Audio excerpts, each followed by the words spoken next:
것만으로도 사실 굉장히 끔찍하죠. 그래서 아주 위험한 것이 이제 결국 불이죠. 방화를 저질러서 증거를 인멸한 사건을 하는 경우가 많아요. 그런데 이 사건은 방화가 범행 도구로까지 진화한 불을 질러서 살인의 도구로 사용한 범죄입니다. 방화로 살인을 저지른 방화살인이에요. 양양에서 2014년에 있었던 사건인데 강원도 양양주택에서 불이 나 일가족 4명이 목숨을 잃었습니다. 이웃집 여자가 돈 때문에 저지른 범행인 것으로 드러났습니다. 경찰은 이 씨가 피해자들에게 수면제를 먹인 뒤 불을 지른 것으로 보고 있습니다. 이 가해자와 피해자는 학부모 관계로 두 분이 만납니다. 같은 동네 사는 친한 언니 동생 사이였는데 채무관계 때문에 사이가 나빠져요. 가해자가 빚독촉을 받으니까 범행을 계획하게 됩니다. 친하니까 이제 자연스럽게 들어가고 수면제를 먹이고 여기저기 불을 질렀어요. 아이들과 이 어머니는 사망한 거죠. 불이 나니까 주변에서 신고를 했어요. 신고를 했는데 가해자인 이 사람이 소방이 도착하는 순간에 막 달려들어서 저 안에 사람이 있다고 막 구호를 해달라고 막 이렇게 목격자인 행세를 하기 시작을 합니다. 소름 끼친다. 그래서 사실은 이제 수사가 이제 어려워지고 그런 이제 배경이 되었는데 수사를 진행하다 보니까 목격자 행세를 했던 이 여성이 동네 사람들한테 이상한 소문을 내기 시작을 해요. 저 사람이 나한테 돈을 빌려갔는데 갚지 않고 스스로 비관을 해서 자녀들을 죽이고 자기가 죽은 거다. 막 이런 이상한 소문을 퍼뜨리기 시작을 해요. 경찰이 화재가 다 진압되고 나서 다시 한번 집을 수색하자라고 하는 과정에 신발장 안에서 이 돌아가신 분이 자기한테 돈을 빌려간 게 아니고 이 사람이 돈을 빌려간 차용증이 발견된 거예요. 그것이 발견되면서 이제 반전이 일어나죠.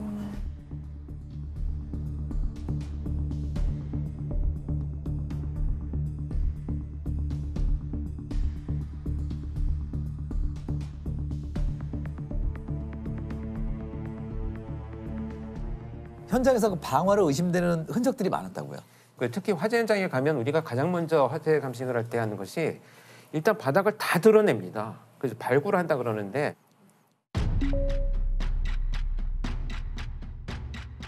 정말 삭하고 호미 이런 걸 갖고 와가지고 싹 다 드러내요.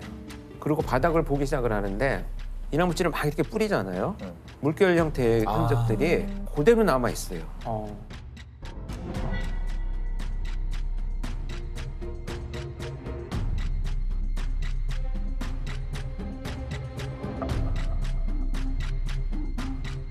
이 현장에서는 몇 군데의 발화원이 있었어요. 몇 군데에서 불이 질러졌다라고 하는 얘기인데 전기 누전, 배선, 가스 이런 부분들은 아무 이상이 없었어요. 많은 경우에 사실 자연적으로 일어나는 그런 거는 주로 전기 합선이 가장 많거든요. 전기 합선으로 이제 불이 일어났을 땐 단락흔이라고 하더라고요. 단락흔이란 거는 이제 합선 같은 걸로 아주 높은 온도의 그 발화가 시작된 거예요. 보통 2, 3,000도 가까운 온도가 된대요. 구리 녹는 점이 1,000도거든요. 그러면은 그 구리 선이니까 구리가 녹아서 완전히 구형 상태가 돼요. 그랬다가 굳어요. 그러면은 이게 동글동글한 방울처럼 생긴 반짝반짝거리는 흔적을 남기게 돼요. 처음에 만약에 이런 단락흔이 있으면은 유전이나 뭐 이런 합선 이분하고 알 수 있는 거고 그런 게 하나도 없으면은 적어도 전기에 의한 건 아닌 거죠. 두 번째는 피해자들이 어디에 위치해 있는가거든요. 네네. 대부분 장구적인 노력을 할 때 보면 뭐 어디로 가겠습니까? 뭐 욕실이나 물이 있는 곳으로 가죠. 싱크대, 욕실, 창문 이런 데서 발견이 되는 것이 정상적인 과정인데 그냥 바닥에 흩어져서 사망해 있었기 때문에 피해자들의 호흡기를 검사를 해봤더니 전부 검정매가 다 묻어서 나왔어요.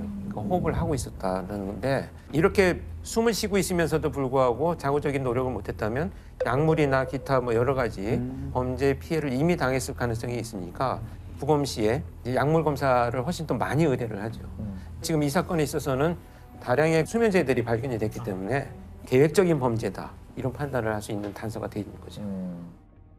가해자는 이 사건 전에도 방화를 저질렀죠? 네, 그렇습니다. 이게 사실 이제 수사에서 더 밝혀진 것이 이 사건이 나기 3일 전에 자기하고 살고 있는 내연남을 방화 살인을 시도한 흔적이 또 발견됐어요. 지난달 강원도 양양에서 방화로 일가족 4명을 숨지게 한 40대 여성이 같은 수법으로 자신의 내연남도 살해하려 한 것으로 드러났습니다.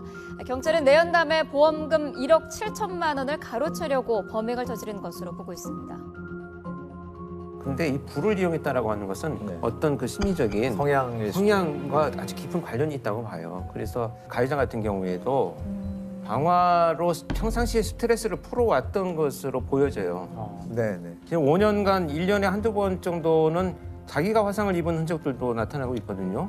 이건 불을 지르다가 자기가 화상을 입은 흔적이다 이렇게 볼 수가 있는데 아마 이런 사람들은 그 빚들 이런 것들로 인해서 궁지에 처했는데 이걸 해소하는 방법 중에 하나가 방화가 선택되었다 이렇게 보여집니다. 결국 이제 자신한테 친숙한 이 방화라는 방식을 범행 도구로 사용한 것이고요. 방화범은 어떤 처벌을 받을까요? 방화범은 일단 태운 대상이 무엇이냐에 따라서 죄명이 많이 달라져요. 대표적인 게 현주 건조물 방화죄라고 사람이 지금 살고 있는 건조물 또는 주거를 위해서 사용되는 뭐 선박, 기차까지 다 포함을 해서 이런 것들을 이제 태웠을 때 현주 건조물 방화죄가 되고요. 사람을 상해하게 이르거나 또는 사망하게 되는 결과까지 나오게 된다면 네. 이것도 일반 살인죄보다 법정형 자체가 더 높아요. 네, 사형 무기징역 또는 7년 이상의 징역이기 때문에 상당히 높게 처벌하고 있어요. 이미 형법으로도. 결국 양형은 어떻게 받았나요?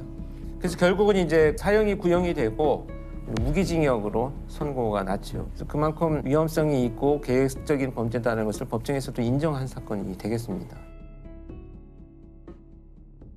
양양 일가족 방화 사건이 방화가 범행 도구로 진화한 이런 형태라면 서울 서남부 연쇄살인 사건으로 알려져 있는 정남규 사건인데 방화가 네네. 성범죄와 살인으로 진화하는 경우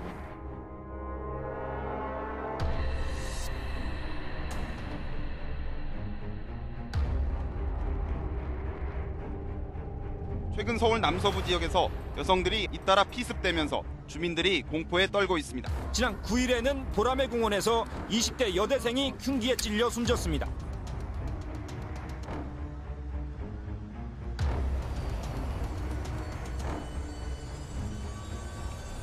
노상에서 하던 범죄가 어느 정도의 휴지기를 거치고 나서 다시 나타났을 때는 훨씬 더 진화해서 침입과 방화가 함께 벌어지는.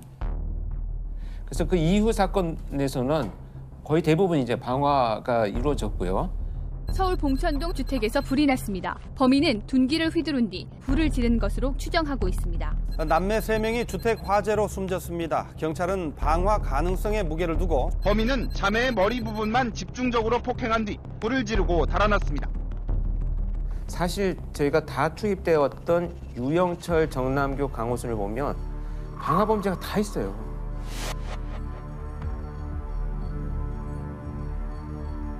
사실 유영철도 쓰레기 더미, 뭐 자동차 상당히 많은 곳에 불을 질렀다라고 하는데 강호순도 자신의 처와 작물을 불을 질러서 살해한 이런 사건이 이제 밝혀졌었죠. 어쨌든 연쇄살인범한테 공통적으로 나타나는 특징이다 이렇게 나타나고 있습니다.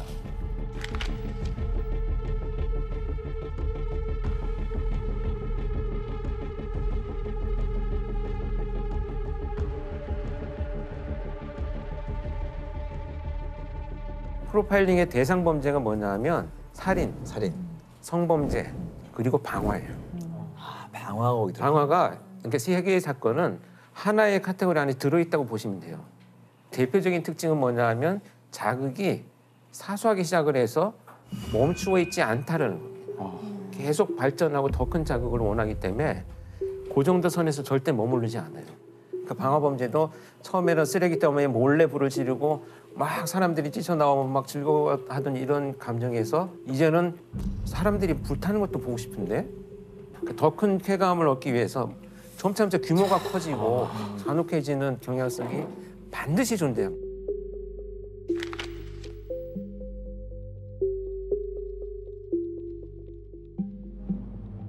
마약 중독과 같아요. 이건 중독 범죄랑 비슷하거든요. 작게 시작한 약물이 점차 내성이 생기면서 약물이 양이 늘어나고 횟수가 늘어나는 것처럼 똑같아요. 이 세 가지 범죄는. 정남규도 역시 마찬가지입니다. 길거리에서 따라가서 막 공격하고 찌르고 이런 범죄를 저지르다가 이거 갖고는 이제 안 되겠는데? 그래서 침입을 하기 시작을 해요. 왜냐하면 그래서 장악을 해서 성범죄를 저지르고 내가 살해하고 가면 되겠구나. 그게 점차 더 자극이 발전하다 보니까 이제 불을 질러서 온 일가족을 다 살해하겠다. 이걸로 이제 발전하기 시작을 하는 거죠. 그 정남규의 방화 현장 가보신 건가요? 네. 제가 정남규 연쇄살인 사건 그 방화 사건 현장에 다 제가 나가봤는데 불을 도주로에다만 질러요. 큰 창문이나 출입문 이런 곳에 다 불을 질러서 결국은 일가족이 다 사망한 케이스가 빠져나가게. 심지어 제가 정말 충격적이었던 것은 빠져나오지 못하도록 젓가락을 구부려 가지고 문고리에 이렇게 걸어놓고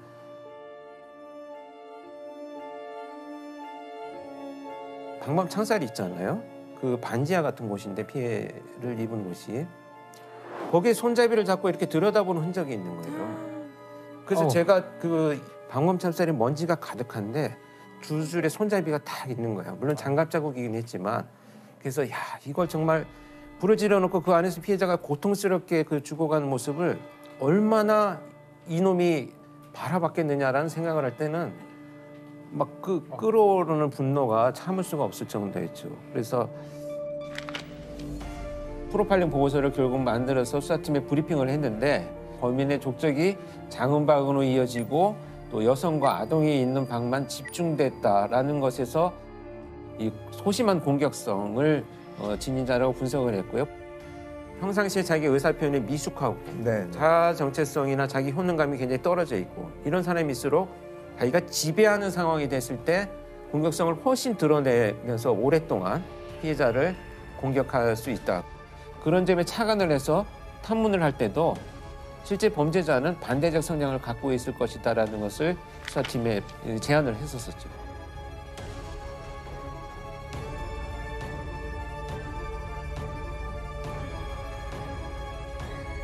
그 내용이 이제 결국은 체포되고 나서 정남규의 성향하고 상당 부분 일치를 하고 있었어요. 정남규는 다른 요원들하고 제가 같이 면담을 하느라고 이제 옆자리에 이렇게 앉았었는데 정말 그 살인 현장을 추억하면서 막 불이 활활 타는데 내 심장이 타는 것 같았어요. 막 이렇게 얘기를 해요, 진짜. 실제로. 쾌감의 순간을 돌이켜 보듯이. 그래서 전형적인 장형분이 고조되는 유형의 범죄자구나.